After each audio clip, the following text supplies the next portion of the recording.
امام اعظم ابو حنیفہ رحمۃ اللہ تعالی علیہ، آپ کی سیرت پر سوانح پر کچھ باتیں آج کی گفتگو کا موضوع ہیں۔ چونکہ امام صاحب رحمۃ اللہ علیہ کا وصال شعبان المعظم میں ہوا یا رجب میں ہوا، ان دو مہینوں میں سے با اختلاف روایات آپ کا وصال ہے۔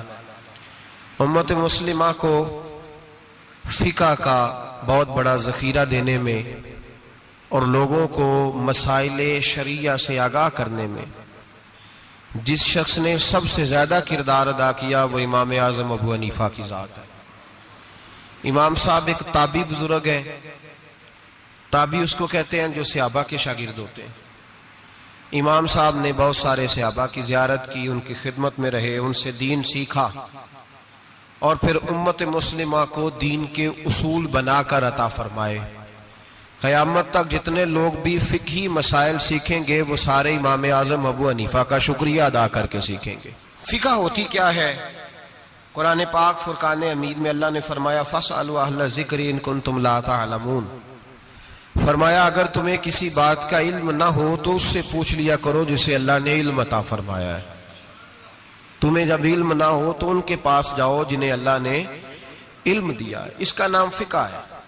کسی عالم کی، کسی بزرگ کی تقلید کرنا، اس کے مقلد ہونے کا معنی یہ ہے کہ آپ کسی ایک شخصیت کے، ایک بزرگ کے قول پر اعتبار کرتے ہوئے کہ اس کو دین کا علم زیادہ ہے تو جو بات وہ بتائے، چونکہ ہر آدمی یہ طاقت نہیں رکھتا کہ وہ سارے قرآن کا مطالعہ کرے، تفاسیر کا مطالعہ کرے، احادیث کا مطالعہ کرے، ان کی شرح دیکھے، صحابہ کرام کے اقوال دیکھے، صحابہ کا اس مسئلے میں کیا موقف تھا، کیا رائے تھی، ہر چیز کو پرکھے۔ ہر آدمی کے بس کی یہ بات نہیں ہوتی، تو اس کے لیے شریعت اسلامیہ کے قانون بنا دیا گیا کہ ایک امام کی تقلید کر لو۔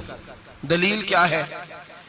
نبی کریم سید عالم صلی اللہ علیہ وسلم نے حضرت معاذ ابن جبل رضی اللہ تعالیٰ عنہ کو یمن کا گورنر بنایا تھا۔ یہ بات آپ نے تھوڑا سمجھنی ہے، اس لیے کہ یہ ہمارے دور کا ایک نیا فتنہ ہے۔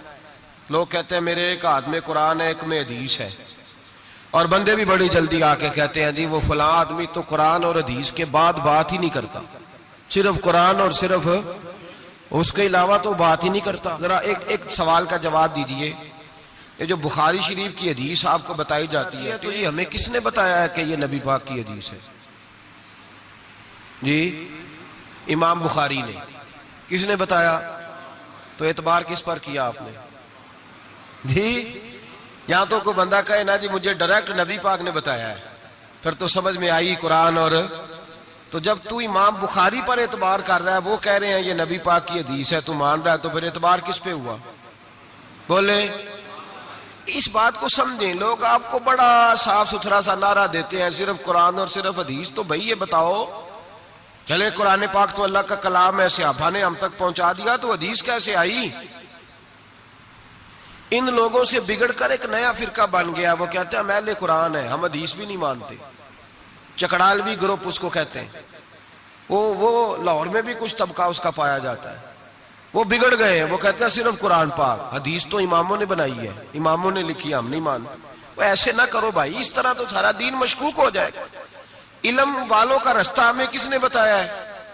قرآن پاک میں۔ کس نے بتایا؟ اللہ نے کہا فَاسْأَلُوا أَهْلَ الذِّكْرِ إِن كُنتُمْ لَا تَعْلَمُونَ۔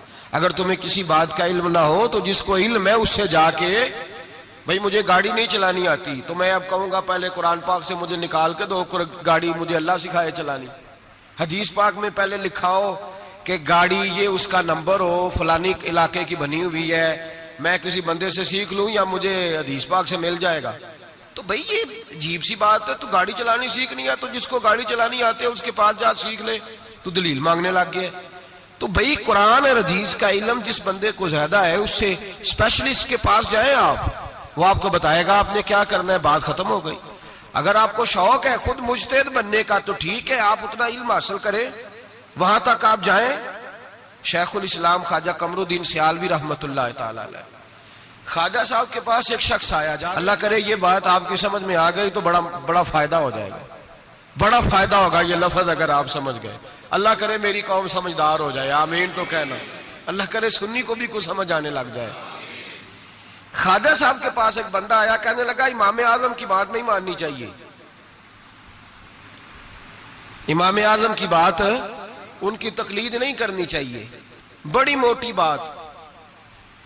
خواجہ قمر الدین سیالوی کہنے لگے تیری یہ بات مان لوں؟ تیری بات کوئی نہیں سمجھ آئی آپ کو؟ کہنے لگا امام اعظم کی بات، آپ فرمانے لگے تیری یہ بات مان لوں؟ بندہ چپ کر گیا، کہنے لگا جی آپ نے کہا کہنے لگے تیرے جیسے فضول کی مانو اور امام اعظم ابو حنیفہ کی نہ مانو؟ فرمانے لگے تو خود اپنی تقلید کرا رہا ہے۔ خود ایک صاحب مجھے کہنے لگے جی ہم نہیں کسی کی مانتے، ہمارے مولوی صاحب کہتے ہیں صرف قرآن اور حدیث کی مانو۔ اور میں نے کہا تو مان اپنے مولوی صاحب کی رائے، ہمارے مولوی صاحب کہتے ہیں قرآن اور، تو میں نے کہا تو مولوی صاحب کی مان رہا ہے، قرآن حدیث کی کب مان رہا ہے؟ چھوڑ سارے کام، چل مدرسے داخل ہو، پہلے اصول سیکھ دین کے، پھر پورا دین پڑھ، اور پھر مجھے آ کے بتانا پورے دین میں سے کہ میں نے سیکھ لیا ہے، پھر میں مان لوں گا، ورنہ تو مولوی صاحب کی مان رہا ہے۔ تقلید تو کر ہی رہا ہے کسی نہ کسی شکل میں، تو ہم تقلید کیوں کرتے ہیں؟ سمجھے اس بات کو۔ نبی کریم علیہ السلام نے حضرت معاذ ابن جبل رضی اللہ تعالیٰ عنہ کو یمن کا گورنر بنایا۔ نبی پاک نے فرمایا معاذ تمہارے پاس لوگ اپنے مقدمے لے کے آئیں گے، کیسے فیصلہ کرو گے؟ عرض کی یا رسول اللہ صلی اللہ علیہ وسلم میں اللہ کا قرآن دے کے فیصلہ کروں گا۔ تو نبی پاک نے فرمایا اگر تجھے قرآن پاک سے نہ ملا تو،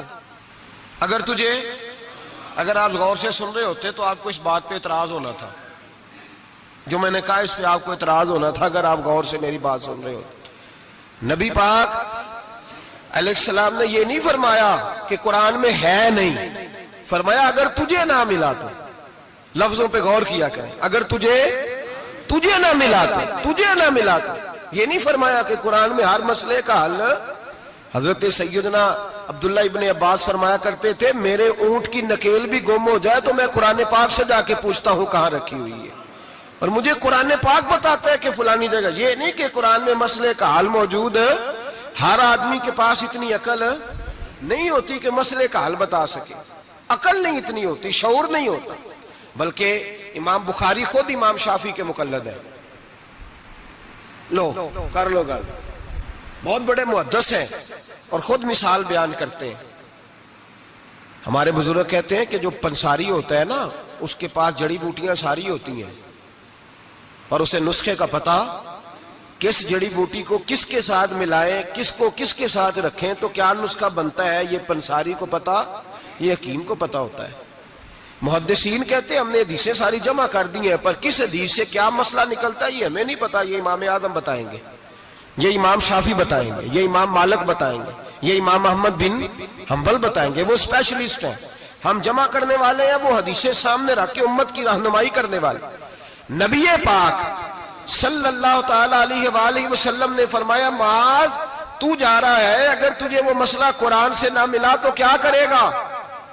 عرض کی حضور قرآن سے نہ ملا تو آپ کی حدیث سے تلاش کر لوں گا۔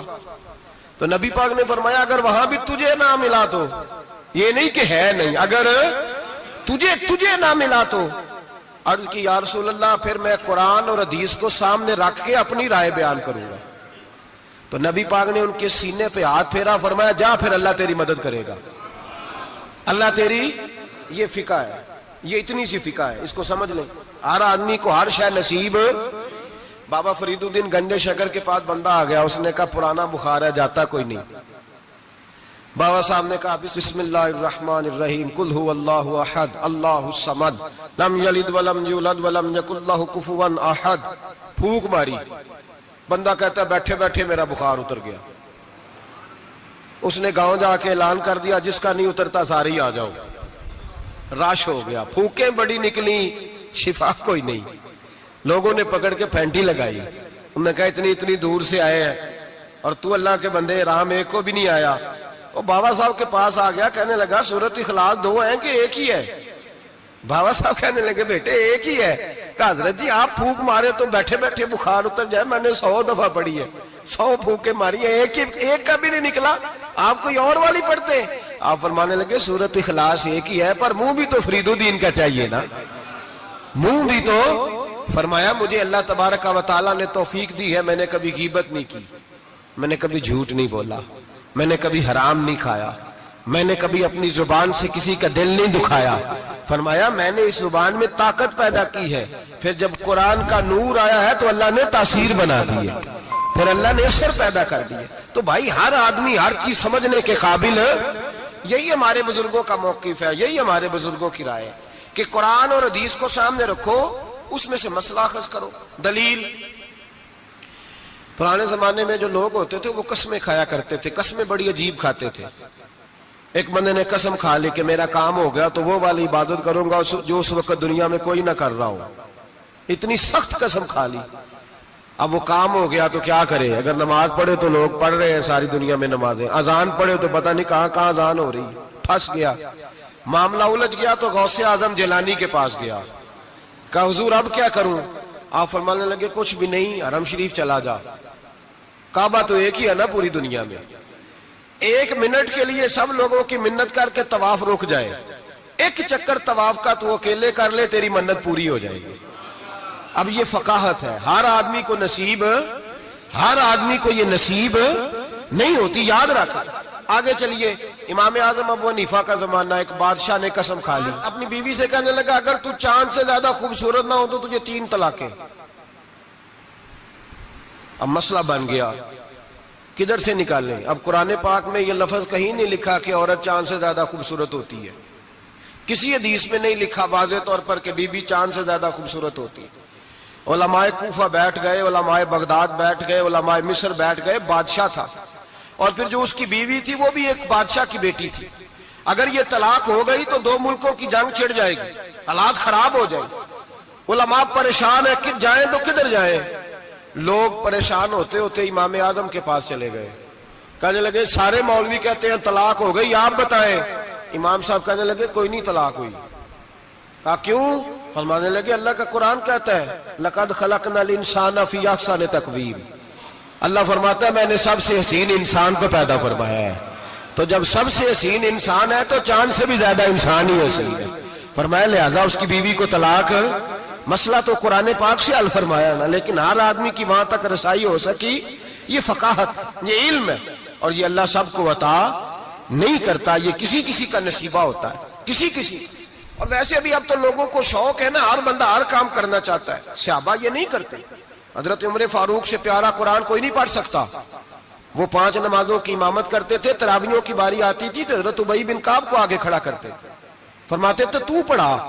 حضرت جناب سیدنا عمر فاروق کو بھی بڑا اعلیٰ قرآن پڑھنا آتا تھا، لیکن جب اچھی قرات سننے کو دل کرتا تھا تو حضرت ابو سعید خدری کو بلاتے تھے، حضرت ابو موسیٰ اشعری کو بلاتے، ان سے سنتے تھے۔ بھائی ہر آدمی دوڑ کے آگے بڑھ گیا ہے اور لوگوں کو بزرگوں کے خلاف اکساتا ہے، کہتا ہے کوئی تقلید نہیں، ہمیں خود سمجھ میں آتی۔ خدا کے بندے، جب صحابہ کرام علیہم رضوان، صحابہ، حضرت عمر فاروق کا طریقہ یہ تھا جب کوئی بندہ مسئلہ پوچھتا تو کہتے علی کے پاس جاؤ، اس لیے کہ جو علم اللہ نے علی کو عطا فرمایا وہ کسی کے حصے میں نہیں آیا، جو علم اللہ نے، اور اس کی دلیل ان کی فقاہت ہے۔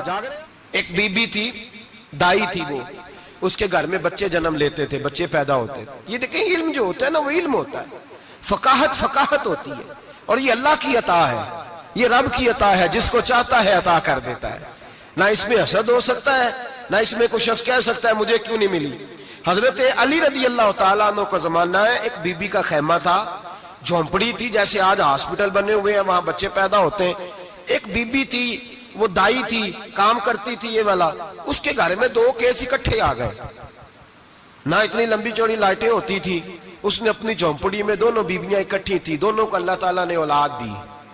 رات بڑی گہری تھی، اندھیرا بڑا سخت تھا، ایک کے گھر میں بچہ پیدا ہوا، دوسری کے گھر میں بچی پیدا ہوئی۔ اب جب صبح کا اجالا نکلا تو جھگڑا شروع ہو گیا، دونوں بیویاں مطالبہ کرتی ہیں بیٹا میرا ہے، بیٹا میرا ہے۔ اب وہ دائی بھی نہیں بتا سکتی، اندھیرا بڑا سخت تھا، بوڑھی عورت تھی، سمجھ نہیں آتی کیا کروں۔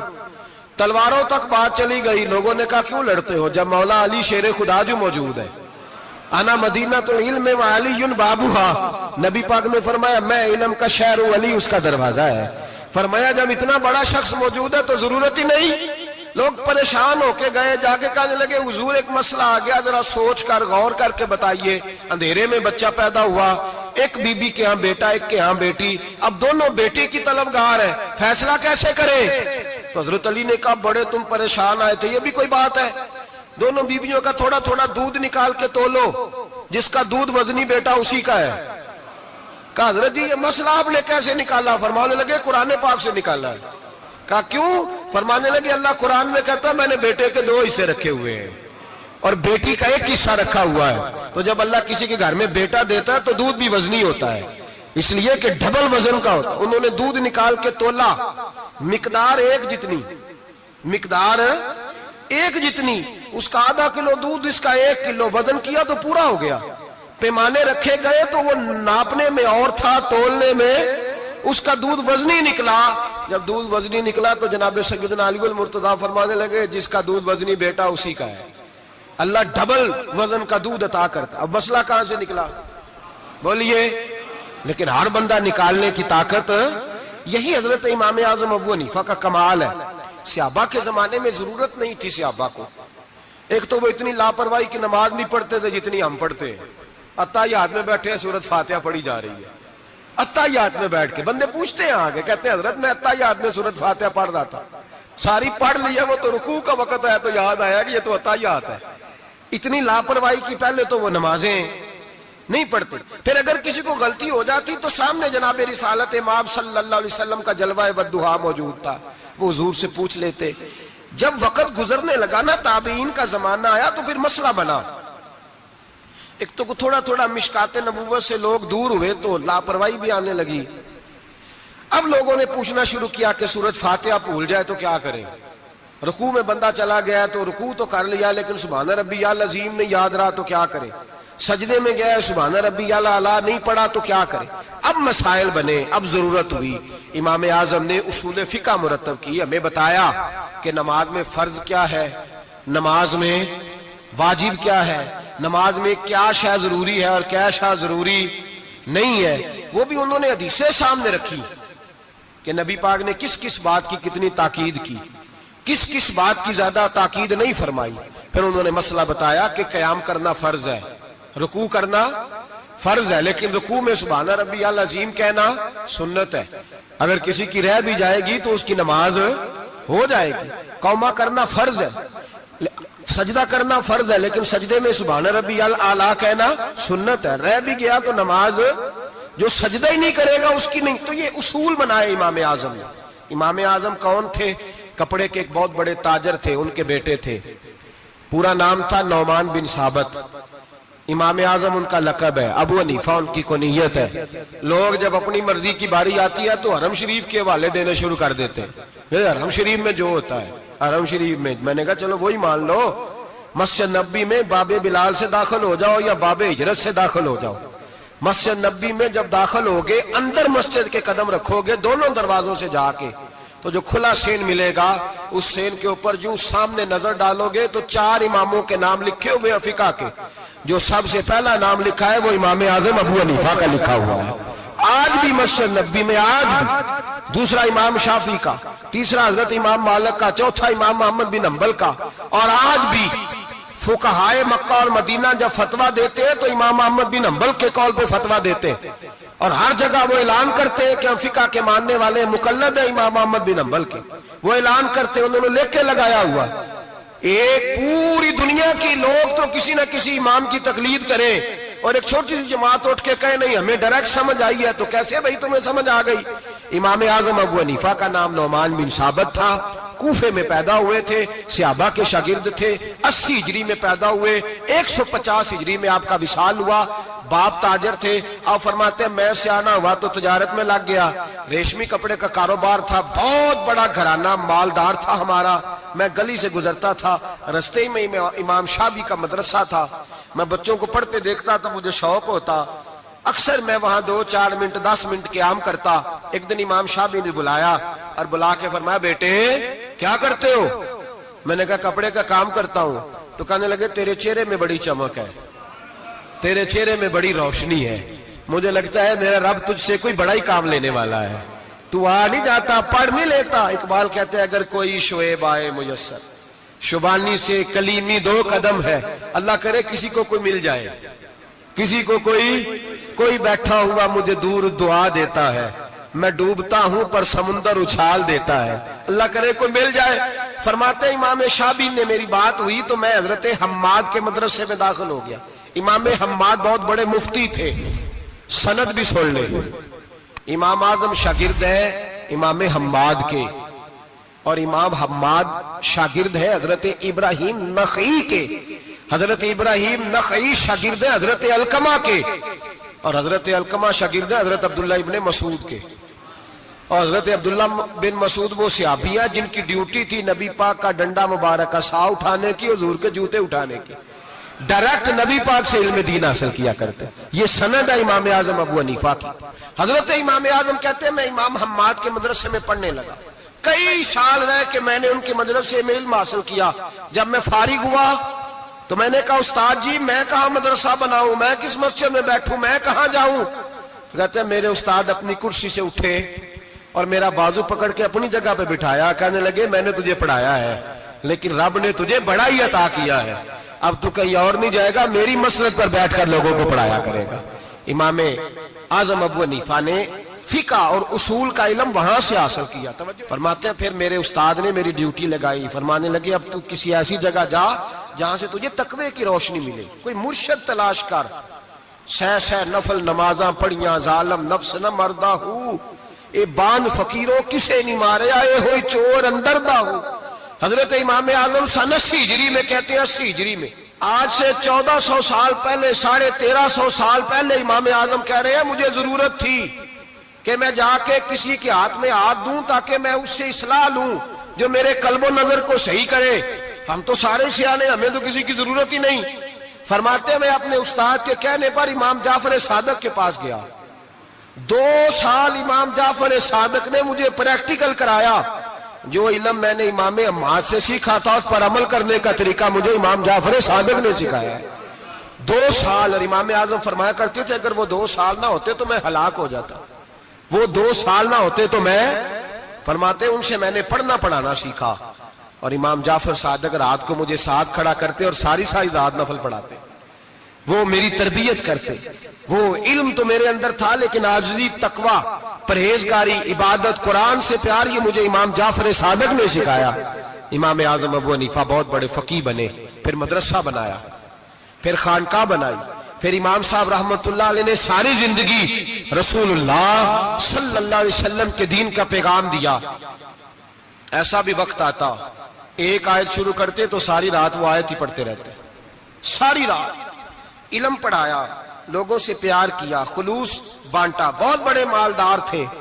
ایک بہت بڑا نام ہے امام ابو مالک کا، یہ اتنے بڑے شخص ہیں کہ ہارون رشید نے انہیں قاضی القضاء بنایا تھا، چیف جسٹس بنایا تھا۔ حضرت امام مالک کہتے ہیں میں غریب کا بیٹا تھا، اکثر دین پڑھنے والے غریبوں کے بیٹے ہوتے ہیں، امیروں کے بچے ایف ایس سی پڑھتے ہیں، بی ایس سی پڑھتے ہیں، ٹیکنالوجی پڑھتے ہیں، غریبوں کے بچے دین پڑھتے ہیں، اور پھر امیروں کو ممبریاں ملتی ہیں، غریبوں کے بچوں کو اللہ ممبر عطا فرماتا ہے، مصلی رسول اللہ دیتا ہے۔ حضرت سیدنا امام ابو مالک فرماتے ہیں میں غریب کا بیٹا تھا اور میری 6-7 بہنیں، میں اکیلا بھائی تھا۔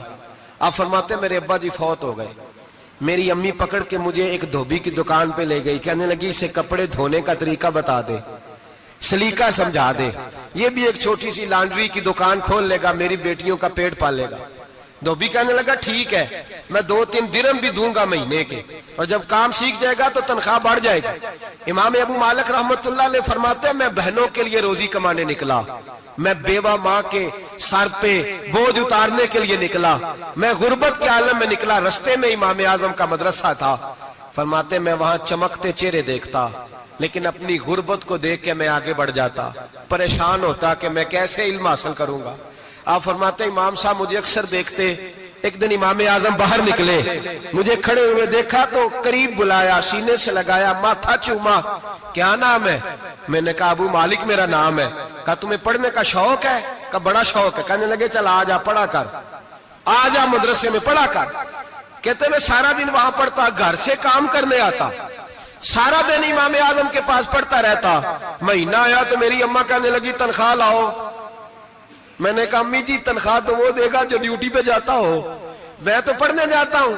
کہتے اماں گھر سے نکلی اور بڑے غصے کے ساتھ نکلی، کہنے لگی مولوی نے میرا بچہ خراب کر دیا، میرا بچہ خراب کر دیا، میں کام پہ بھیجتی تھی، اس نے کس چکر میں ڈال دیا، مسلوں سے بھی کبھی پیٹ بھرا ہے، کام بھی تو کرنے چاہیے نا۔ کہتے ہیں امام اعظم کے سامنے کھڑی ہوئی. امام صاحب بڑے امیر کبیر آدمی, اربوں خربوں پتی تھی, اور پھر اتنے بڑے عالم فقیر, سارا بغداد, سارا کوفہ, سارا مصر سلوٹ کرتا ہے. بی بی آئی اور تیز جملے, عورتوں کا طریقہ ہوتا ہے. کہنے لگی مولوی تیری سفید داڑھی, تیرا اتنا نام, تجھے خیال ہی نہیں آیا میں بیوہ عورت ہوں, تو نے میرا بچہ خراب کر ڈالا, میری یتیم بچیاں روٹی کہاں سے کھائیں گی, مسلوں سے بھی کبھی پیٹ بھرا ہے. کہتی اتنے سخت جملے کہے, پر قربان جاؤ امام اعظم سنتے رہے اور مسکراتے رہے. کہنے لگے میری غلطی ہے, میری غلطی ہے, میری غلطی ہے. بی بی بھول گیا تھا, غلطی ہو گئی. بی بی کہتی رہی, امام صاحب سنتے رہے. جب غصہ اتر گیا تو کہنے لگے اماں تیرا غصہ اتر گیا ہے؟ اتر گیا ہے. کہنے لگے تیرا بیٹا بڑا نیک ہے, تیرا بیٹا بڑا لائق ہے, تو اسے پڑھنے دے. کہنے لگے چپ کر بے مولوی, یہ پڑھے گا تو میں روٹی کہاں سے کھاؤں گی. امام صاحب کہنے لگے مجھے بتائے گی تیرے گھر کا خرچہ کتنا ہے. اس نے ایک لفظ تو ہے 3 دینار کا, ایک روایت ایسی بھی لکھی ہے بزرگوں نے, کہنے لگی 40 درہم ہے. اور اماں کہتی میں نے جان بوجھ کے زیادہ بتائے, حالانکہ میں کناک کا خرچہ کرتی تھی, لیکن جب کھلا ڈلا کرے تو وہ والا خرچہ بتایا. میں نے کہا 40 درہم خرچہ ہے, تو دے گا؟ تو کہتے امام اعظم کہنے لگے اماں تجھے لینے نہیں آنا پڑے گا, پہلی سے پہلے تیرے گھر میں پہنچ جایا کریں گے, یکم سے پہلے آئیں گے. او بھائیو, کہاں استاد ملتے ہیں, کہاں استاد ملتے ہیں, کہاں وہ لوگ ملتے ہیں جو دعائیں مانگتے, التجائے کرتے, پیار کرتے.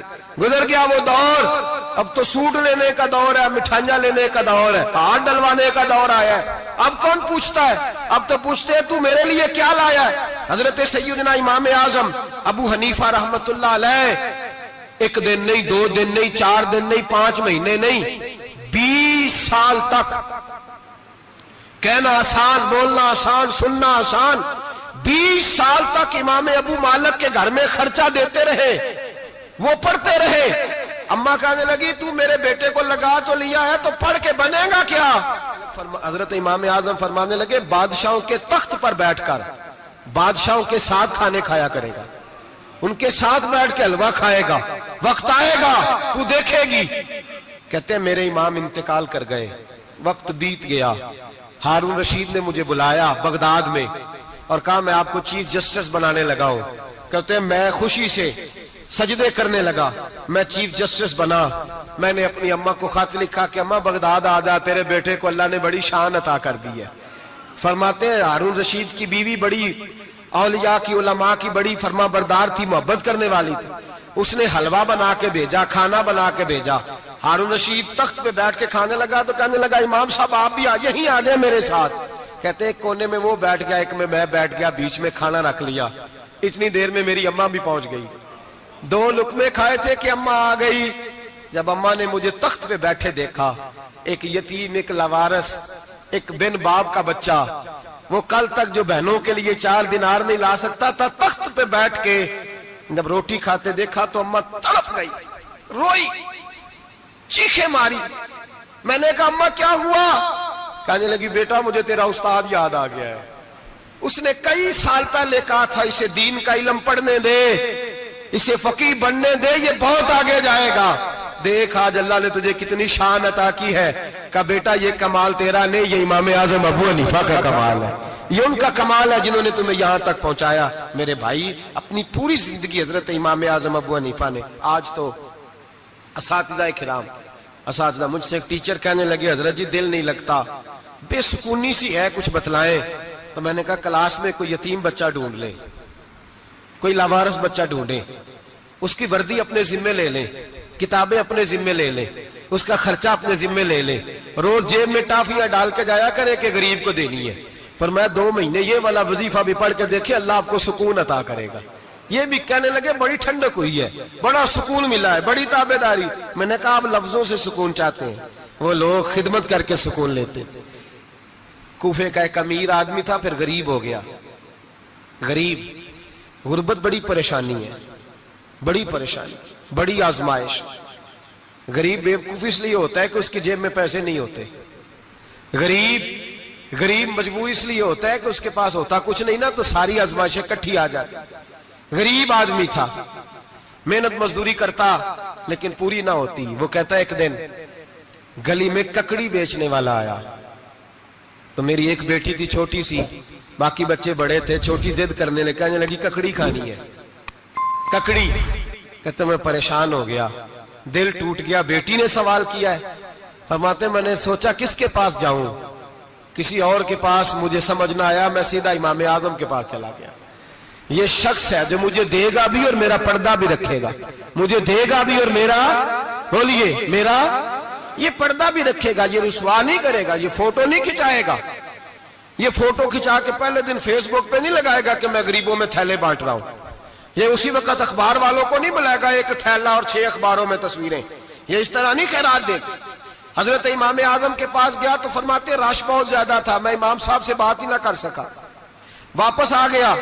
امام صاحب نے بندہ بھیجا، فرمایا پتہ کر یہ بندہ کسی ضرورت کے لیے آیا تھا، رش کی وجہ سے بات نہیں کر پایا۔ کہتے واپس میرے پیچھے بندہ بھیجا، وہ میرے گھر تک آیا، گھر آ کے اس کو حالات کا پتہ چل گیا، واپس گیا۔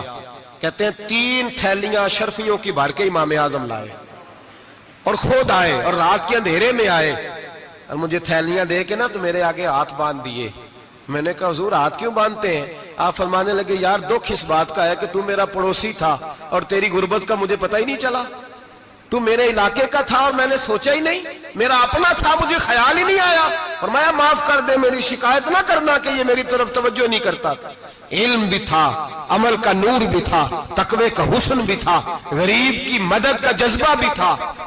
آج لوگوں پر مال کا فتنہ سوار ہوتا ہے، سب پر نہیں لیکن زیادہ لوگوں پر، جیسے جیسے مال آتا جاتا ہے ویسے ویسے عقل بھی آتی جاتی ہے، ویسے ویسے سیانے بھی ہوتے جاتے ہیں، کہتے ہیں وہ بھی کمائے وہ بھی کرے، میں تو ٹیکنیکلی بڑا ہوں، میں عقل مندی، میں بڑی نہ بہن کی فکر رہتی ہے، نہ بھانجوں کی فکر رہتی ہے، نہ رشتہ دار کی فکر رہتی ہے، نہ دائیں بائیں کچھ دیکھتے ہیں۔ لوگ جیسے جیسے پاورفل ہوتے جاتے ہٹتے جاتے، کٹتے جاتے، امیروں سے گرانے لگتے جاتے، آگے کی طرف دیکھتے جاتے۔ امام اعظم ابو حنیفہ رحمت اللہ علیہ نے ساری زندگی پیار کیا، محبت بانٹی، علم، فقاہت، تقوی، روشنی۔ آج لوگوں کو علم ہوتا ہے پر علم کا نور نہیں ہوتا، ہمیں بہت ساری باتوں کا پتہ ہوتا ہے پر وہ باتیں ہمارے لفظوں میں ہوتی ہیں، ہم اس کے حسن سے آگاہ، اور اگر میں یہ کہہ دوں کہ ہمیں ان باتوں پر یقین کامل نہیں ہوتا، کہہ رہے ہوتے ہیں، ہم سمجھتے ہیں، بڑی باتیں کرتے ہیں، لیکن ان باتوں کے پیچھے جو عمل کا جذبہ ہے وہ پھیکا ہوتا ہے۔ امام اعظم ابو حنیفہ رحمت اللہ تعالیٰ جتنے بڑے عالم تھے اتنا ہی بڑا خوف تھا اللہ کا دل میں، اتنا ہی بڑا خوف تھا۔ ایک آدمی کہتا ہے میں نے امام صاحب سے مسئلہ پوچھنا تھا، میں نے عشاء کی نماز امام صاحب کے پیچھے پڑھی، کتنی لوگ باتیں سنتے ہیں، اس کا اثر کتنا لیتے ہیں، لیکن امام صاحب رحمت اللہ علیہ کا طریقہ کیا تھا؟ کہتے میں نے امام صاحب کے ساتھ نماز پڑھی مسجد میں تو قاری صاحب نے قرآن پڑھا، اذا زلزلت الارض زلزالہا واخرجت الارض اثقالہا، فرماتے ہیں آخری 2 آیتیں پڑھی، فمن یعمل مثقال ذرۃ خیرا یرہ ومن یعمل مثقال ذرۃ شرا یرہ۔ اللہ فرماتے ہیں میں قیامت کے دن تیرے ذرے ذرے کا حساب کروں گا، ذرہ برابر نیکی ہوئی تو تیرے سامنے آئے گی، ذرہ برابر گناہ ہوا تو تیرے کس کے برابر؟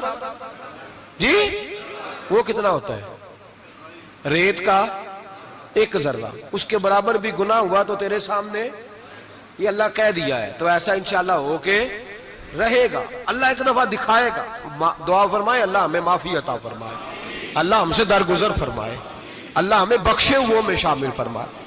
یہ آیت امام صاحب نے سنی تو کہتے ہیں میں نمازی سارے چلے گئے تو امام صاحب بیٹھے اور یوں نہ اپنی داڑھی پکڑ لی، چراغ ٹمٹما رہا، کہتے ہیں داڑھی پکڑ لی اور امام صاحب بیٹھے ہیں۔ میں نے کہا کہ کسی محویت کے عالم میں ہے، سوچ میں، چلے میں تھوڑی دیر میں آتا ہوں۔ کہتے ہیں میں 2 گھنٹے کے بعد آیا تو امام صاحب ایسے بیٹھے ہیں داڑھی پکڑی ہوئی۔ میں نے کہا ٹھہر کے آتا ہوں، میں پھر 1-1.5 گھنٹے کے بعد گیا تو ویسے ہی بیٹھے۔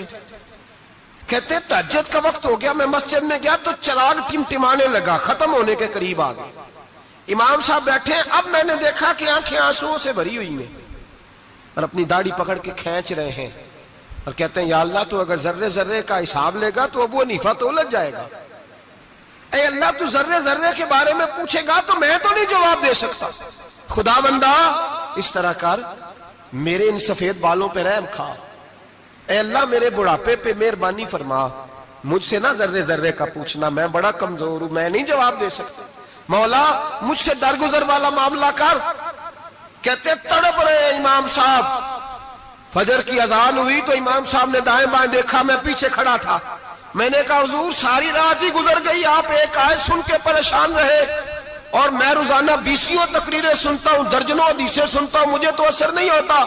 آپ فرمانے لگے مجھے تیرے معاملے کا نہیں پتا, لیکن مجھے اگر تو نے دیکھ لیا ہے تو کسی کے ساتھ ذکر نہ کرنا مجھے. اور فرمانے لگے پھر تو نیک آدمی ہوگا, تجھے نہیں خیال آتا, تو میں تو جانتا ہوں من آنم کے من دانم, پتا سارا ہے سردار نو کی تیانا, میں تو جانتا ہوں نا, مجھے خبر ہے, لہٰذا میں نہیں حساب دے سکتا, تیرا نہیں مجھے پتا. جتنا میرے بھائی علم زیادہ اتنا خوف بھی. حضرت عبداللہ ابن مسعود فرماتے ہیں زیادہ باتیں کرنے والا عالم نہیں ہوتا, اللہ سے زیادہ ڈر جانے والا عالم ہوتا ہے. جو آدمی لمبی چوڑی گفتگو کرے وہ فقیہ نہیں, وہ اللہ سے ڈرنے والا نہیں, بلکہ جس کو وہ بات کرے تو تھوڑی کرے, ڈر کے کرے, خوف کے ساتھ کرے. اللہ کی خشیت جس کے دل میں ہو وہ بڑا عالم ہوتا ہے.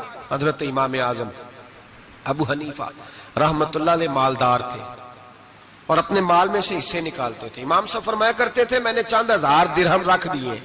حضور کس لیے؟ فرمایا لوگوں کو قرضہ دینے کے لیے. نبی پاک صلی اللہ علیہ وسلم نے فرمایا قرضہ لینے والے کو منع کیا ہے, فرمایا قرضہ ایک قید ہے, بغیر مجبوری کے نہ لینا. اب لینے والے بھی احتیاط نہیں کرتے, فٹافٹ قرضے کے پیچھے بھاگتے. بڑی مجبوری ہو تو قرضہ لیں, فرمایا مقروض قیدی ہوتا ہے, قرضہ لینے سے بچو. اور دینے والے کو کیا کہا؟ فرمایا اگر سامنے والا تنگ دست ہو نا, تنگ دست, تو اسے مہلت دو. جتنی تم مہلت دو گے اللہ اتنے ہی پیسے روز صدقہ کرنے کا ثواب عطا فرمائے گا. اگر تنگ. ایک صاحب مجھے کہنے لگے میں نے رمضان شریف میں نا قرضے کے حوالے سے یا کچھ عرصہ پہلے کسی موقع پر قرض کے حوالے سے کوئی بات کی, تو ایک صاحب مجھے کہنے لگے حضرت صاحب جیسے کسی کو لینا ہوئے نا 20,000 تو انہوں ترا کے لئی دے, تو جے 20 کروڑ لینا ہوئے تو پھر نہیں ترایا جاتا. میں نے کہا کیوں؟ کہنے لگے 20,000 والا بندہ ماڑا ہوندا ہے نا, جیڑا 20 کروڑ کھا گیا بڑی مگرمچھ ہوندا ہے, انہوں ترایا جا سکتا, وہ دے کے بندے ترلے ہی کر دے لیندے چل بھائی کیویں دے سکنا ہے. وہ جو 20,000 والا نا ماڑا بندہ انہوں کہندے تو دینے نے کہ تیرا بندوبست کریے, کہندے چور صاحب جمعرات لے آؤ کسی طریقے. جمعرات ماڑا ہے نا. نبی پاک نے کیا فرمایا؟ حضور نے فرمایا تجھے پتہ چل جائے کہ تنگ دست ہے تو مہلت دے, جتنے دن تو اس سے پیسے نہیں لے گا اتنے ہی پیسے روز صدقہ کرنے کا ثواب دیا جائے. اب لوگ جو تگڑی موٹے مگرمچھ ہیں ان کو مہلت دیتے ہیں, وہ کہتے ہیں جا جتھوں لب دے نہیں لے, پھر کہتے ہیں نہیں آپ بتائیں آپ کیسے دے سکتے. اور ماڑا بندہ انہیں 2,000 دینا ہے دکان کا, اس کو دکاندار کہتا ہے کل سائیکل لے کے تب گزرنا, میرے آگے سے اگر پیسے دینے ہیں تو میں نے سائیکل رکھ لینا. ڈرنا چاہیے اللہ پاک, ہمیں پتہ ہوتا ہے سامنے والا غریب ہے, تنگ دست ہے, مجبور ہے, سے مہلت دینی. امام صاحب کہتے ہیں میں نے کچھ پیسے رکھے ہوئے تھے, پس منظر یہ تھا کہ غریب لوگ آتے ہیں تو میں ان کی مدد کروں گا. امام اعظم ابو حنیفہ نے ایک بندے سے پیسے لینے تھے, اور حال یہ تھا کہ آپ دھوپ میں کھڑے تھے, ساتھ اس بندے کا مکان تھا. لوگوں نے کہا حضرت دیوار کے سائے میں ہو جائے. فرمانے لگے اس سے پیسے لینے ہیں, اگر سائے میں کھڑا ہوا تو سود میں شمار ہو جائے گا, میں اس سے فائدہ نہیں لے سکتا. ایک بندے سے قرضہ لینا تھا, وہ آپ کو دیکھ کے گلی اور دوسری گلی میں چلا گیا, رستہ بدل گیا اور چھپ گیا. امام صاحب رونے لگے, کہنے لگے اے اللہ میں اتنا برا ہو گیا ہوں کہ تیرے بندے مجھ سے چھپنے لگے. اس کو ڈھونڈ کے لائے, کیوں چھپتا ہے؟ کہا حضور آپ کے پیسے دینے ہیں. آپ نے فرمایا جا میں نے اللہ کی رضا کے لیے معاف کیے, آج کے بعد چھپنا نہ, اس لیے میں نہیں چاہتا کہ تجھے کوفت ہو, تو میری طرف دیکھ کے چھپنے لگا ہے, میری طرف دیکھ کے. غریب تو بھائی گلیوں میں گھستے پھرتے ہیں کہ کوئی بندہ مل نہ جائے. مقروض آدمی پتہ اس وقت چلتا ہے جب خودکشی کر گیا, پتہ اس وقت چلتا ہے پھر لوگ آتے ہیں اس کے بچوں کو کہتے ہیں فکر نہ کرنا ہم تیرے ساتھ ہیں, تو اس کے ساتھ ہونا تھا, ان کا سایہ بچ جاتا. اب آئے ہو امام اعظم ابو حنیفہ رحمت اللہ تعالیٰ علیہ لوگوں کو سہولت دیتے, آسانی دیتے, پیار کرتے, محبت کرتے. ہم لوگوں کا مزاج ایسا نہیں ہے, ہمارے اخلاقیات کے اندر وہ حسن نہیں جو ہمارے بزرگ ہمیں دے کے گئے. اور پھر چھوٹی چھوٹی باتوں میں حقوق العباد کا خیال کرتے, چھوٹی چھوٹی باتوں. ہم تو گالی دے کے بھی کہتے ہیں نا چل کیا ہو گیا, گالی دی ہے نا. میں نے دیکھا ہے سائیکل والے کی ٹکر اگر پجارو والے کے ساتھ ہو جائے تو معافی سائیکل والے نے مانگنی ہے, کیونکہ وہ سائیکل پہ بیٹھا ہے نا, اس کی غلطی یہ ہے کہ وہ سائیکل پہ بیٹھا ہے. معافی سائیکل والے نے مانگنی ہے, پجارو والا نہیں مانگے گا. ہو سکتا ہے سائیکل والا اٹھ کے کہے جناب مجھ سے غلطی ہو گئی, مجھے پتہ ہی نہیں تھا کہ آپ تھے, ورنہ میں آپ کے آگے نہ آتا. سائیکل والا مجبور ہے کیونکہ اس کے پاس پجارو نہیں، اور پجارو والا تو شیشہ نہیں نیچے کرتا، کہتا دھوپ آئے گی، گاڑی بڑی مشکل سے ٹھنڈی کی ہے، نیچے اتر کے ملازم کہتا ہے اس کو پوچھو اگر کوئی 200-400 کا نقصان ہوا تو 500 دے دو، مزاج ہے۔ امام اعظم ابو حنیفہ رحمۃ اللہ علیہ عالم، حقوق العباد کا چھوٹی چھوٹی، آپ کے شاگردوں میں سے کسی کے چہرے پر شکن آتا تو 20 بار پوچھتے کوئی پریشانی ہے میرے بیٹے کو، کیا ہو گیا؟ ساری زندگی سایہ دار شجر کی طرح گزاری، ساری زندگی شاگردوں پر مریدوں پر محبت کا سائبان رہا، ٹھنڈی چھاؤں رہی امام صاحب کی۔ امام اعظم ابو حنیفہ رحمۃ اللہ تعالی علیہ گلی سے گزر رہے تھے، لکڑی کے جوتے پہنا کرتے تھے، کھڑاؤں، ایک نوجوان بچے کے پیر پہ پیر آ گیا تو کہنے لگا امام اللہ سے ڈر جا، یہ لفظ کہے تو امام صاحب کی چیخ ہی نکل گئی، کئی گھنٹے بے ہوش رہے۔ لوگوں نے کہا حضور کیا ہوا؟ فرمانے لگے تم نے سنا نہیں، چھوٹے چھوٹے جوان بھی کہتے ہیں کہ ابو حنیفہ اللہ سے نہیں ڈرتا، اللہ کی مخلوق کہتی ہے نہیں ڈرتا۔ اگر یہ کہہ رہے ہیں تو میرا کیا بنے گا؟ کئی دن روتے گزر گئے، لوگ اس بچے کو لائے، آگے کہنے لگا حضور آپ تو پریشان ہو گئے، میں نے تو محاورتاً کہا تھا، محاورتاً کہا تھا کہ آپ اللہ سے نہیں ڈرتے۔ فرمانے لگے بیٹے مجھے محاوروں کا نہیں پتا، جب رب کے خوف کا نام آتا ہے تو جملے سیدھے میرے دل سے جا کے ٹکراتے، سیدھے دل سے جا کے ٹکراتے۔ گلی سے گزر رہے، لکڑی کے جوتے پہنے، کھڑا ہوں، بارش ہے، کیچڑ ہے، ایک دیوار کے قریب سے گزرے تو تھوڑا سا کیچڑ اڑ کے نا تو دیوار پہ پڑ گیا، یہاں ٹرالی والا ساری دیوار توڑ جاتا ہے اور کہتا ہے چلو میں نے کون سا جان بوجھ کے کیا ہے، یہاں لوگوں کا گھر توڑ جاتے ہیں، کہتے ہیں چلو بتاؤ کتنا خرچہ آیا تھا، فوری طور پہ لوگ ماننے کو تیار ہی نہیں۔ امام صاحب کے پیروں سے یہ باریکی سمجھے، یہ حقوق العباد کا مسئلہ ہے، جو جاننے والے ہوتے تھے ان کا یہ طرز زندگی تھا۔ کیچڑ اڑا پیروں سے اور ایک آدمی کی دیوار پہ پڑ گیا، امام صاحب کھڑے ہیں سوچ رہے ہیں کروں تو کیا کروں، شاگرد ساتھ ہے، حضرت جی کیا پریشانی ہے؟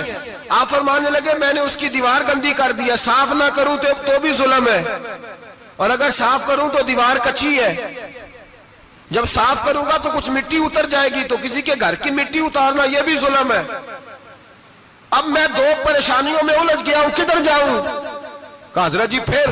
فرمایا اس کے دروازے پہ دستک دو۔ دروازے پہ دستک دی تو جو بندہ باہر آیا وہ مجوسی تھا، آگ کی پوجا کرنے والا تھا۔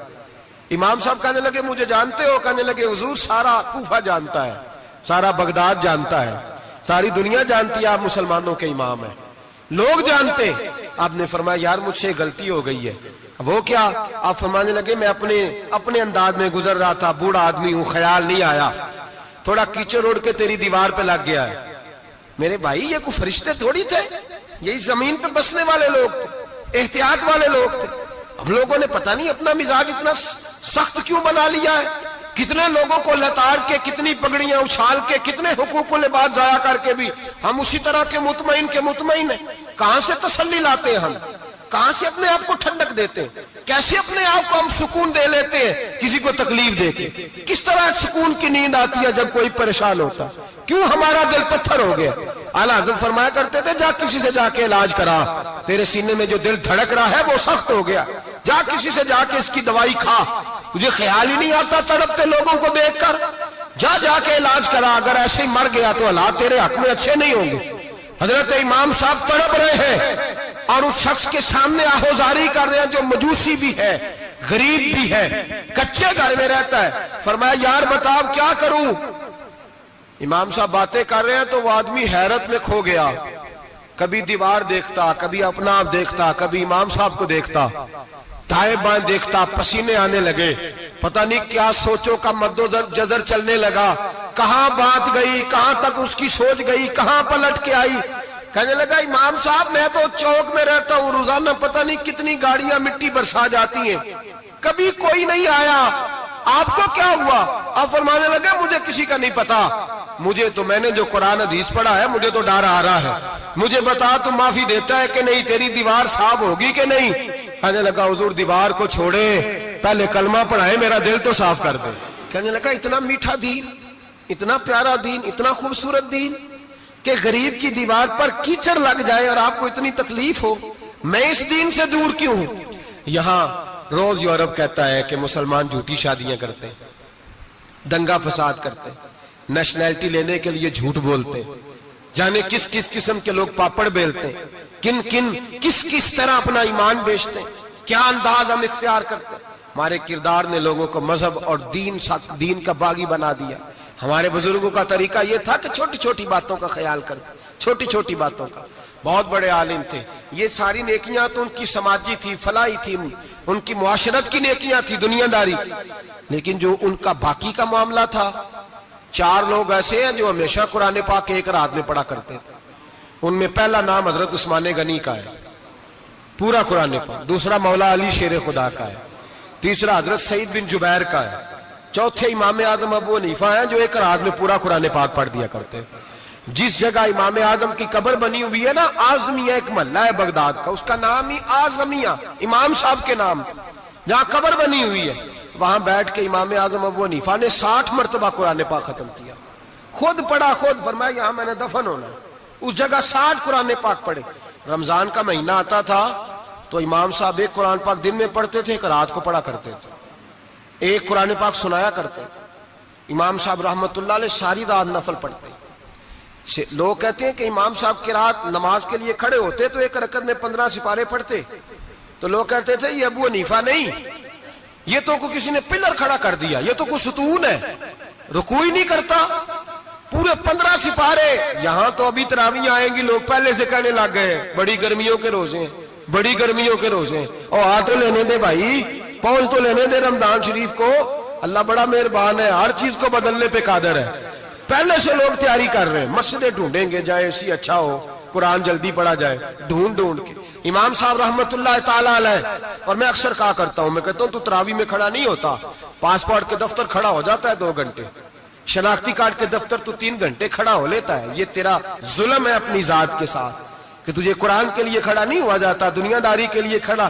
وہ پروجیکٹر کرانے جائے تو چاہے تجھے 4 گھنٹے لائن میں کھڑا ہونا پڑے، وہاں تو کھڑا ہو لیتا ہے۔ اللہ سے ڈر، اپنی تھوڑی سی دنیا داری کے لیے سارا کچھ کر لیتا ہے۔ حضرت امام صاحب رحمت اللہ تعالیٰ علیہ تقوی اور طہارت کے پہاڑ 55 حج کیے امام اعظم نے۔ کتنے؟ 55 حج فرمائے۔ حج ایک مشقت والا کام ہے، جد و جہد والا کام ہے، جوان بھی تھک جاتے ہیں، کہتے ہیں بڑا مشکل ہے جی، اور یہ جتنا مرضی آسان ہو گیا قیامت تک اس نے مشکل ہی رہنا ہے، اس لیے کہ یہ ایک مجاہدہ ہے۔ 55 حج کیے، آخری حج پہ گئے تو کعبے کے مجاور کو کہنے لگے ذرا کھول نہیں دیتے کعبے کا دروازہ، میرا اندر جانے کو دل کرتا ہے۔ اس نے دروازہ کھولا، اندر گئے تو کہنے لگے خدایا، 2 جملے کہے، کہنے لگے اے اللہ جتنا تو نے مال دیا تھا میں اتنا شکر نہیں ادا کر سکا، اور جتنا تو نے علم دیا تھا میں اتنا عمل نہیں کر سکا، اب بوڑھا ہو گیا ہوں، مہربانی کرنا مجھ سے درگزر والا معاملہ کر، اور اے اللہ اگر تو مجھے بتا دے کہ تو راضی یا ناراض ہے تو میں ذرا سکون سے مر جاؤں۔ کہتے ہیں کعبے کی دیواروں سے آواز آنے لگی، ابو حنیفہ تیرا رب تجھ سے بڑا راضی ہے۔ داتا گنج بخش علی اجویری جیسا بابا 1000 سال پہلے لکھ کے گئے کشف المحجوب میں، داتا صاحب نے لکھا ہے 1000 سال پہلے کشف المحجوب میں۔ داتا صاحب فرماتے ہیں میں حضرت بلال کی قبر پہ حاضری دینے گیا، یعنی 1000 سال پہلے کے مسلمان بھی قبروں پہ مزاروں پہ جایا کرتے تھے۔ داتا صاحب لکھتے ہیں، کہتے ہیں ملک شام میں حضرت بلال حبشی کی قبر پہ حاضری دینے گیا، میں قبر پہ حاضری دے کے تو ساتھ لیٹ گیا، میری آنکھ لگ گئی، مجھے خواب میں نبی پاک کا دیدار نصیب ہوا، گویا حاضری حضرت بلال کی، اور برکت یہ کہ وہاں مجھے مصطفیٰ کا دیدار نصیب ہو رہا ہے۔ فرماتے ہیں نبی پاک میری خواب میں آئے، حضور نے ایک بوڑھے بابے کے گلے میں ہاتھ ڈالا ہوا ہے اور اپنے ساتھ ساتھ چلا رہے ہیں۔ میں نے عرض کی یا رسول اللہ یہ کون ہے؟ تو نبی پاک نے فرمایا یہ تیرا امام اعظم ابو حنیفہ ہے۔ فرماتے ہیں مجھے سمجھ آ گئی کہ امام اعظم بھٹک اس لیے نہیں سکتے کہ انہیں رسول پاک نے سہارا عطا فرمایا ہے، وہ بہک اس لیے نہیں سکتے کہ نبی پاک نے انہیں سہارا دیا۔ داتا گنج بخش علی اجویری رحمت اللہ تعالی علیہ فرماتے ہیں کہ امام صاحب رحمت اللہ تعالی علیہ بہت بڑی شخصیت۔ امام اعظم کا پیغام کیا ہے؟ انہوں نے فقہ بنائی، دین پھیلایا، جتنی بھی میں نے باتیں سنائی سارا پیغام، ایک پیغام ہے امام صاحب۔ امام صاحب رحمت اللہ تعالی علیہ فرماتے ہیں کہ دین پر عمل کرنے والوں کو بھی کسی اچھی صحبت کی ضرورت ہوتی ہے، عمل کرنے والے کو۔ آپ فرماتے ہیں کئی دفعہ عمل کرنے والے کا عمل بھی ٹوٹ جاتا ہے، استقامت نہیں رہتی۔ فرماتے اچھی صحبتیں تلاش کرو، ان کے پاس بیٹھا کرو، ورنہ ہو سکتا ہے جو عمل تم کر رہے ہو اس میں کمی آ جائے۔ جتنا نیک لوگوں سے رابطہ زیادہ رہتا ہے انسان کا دین پر عمل زیادہ رہتا ہے، جتنا نیک لوگوں سے پیچھے ہٹتا ہے اتنا دین سے۔ آپ فرمایا کرتے تھے اگر 2 سال نہ ہوتے جو میں نے امام جعفر صادق کی صحبت میں گزارے تو ابو حنیفہ ہلاک ہو جاتا۔ اپنے آپ کو رب کریم کے بندوں کے ساتھ لگا کے رکھیں، جوڑ کے رکھیں۔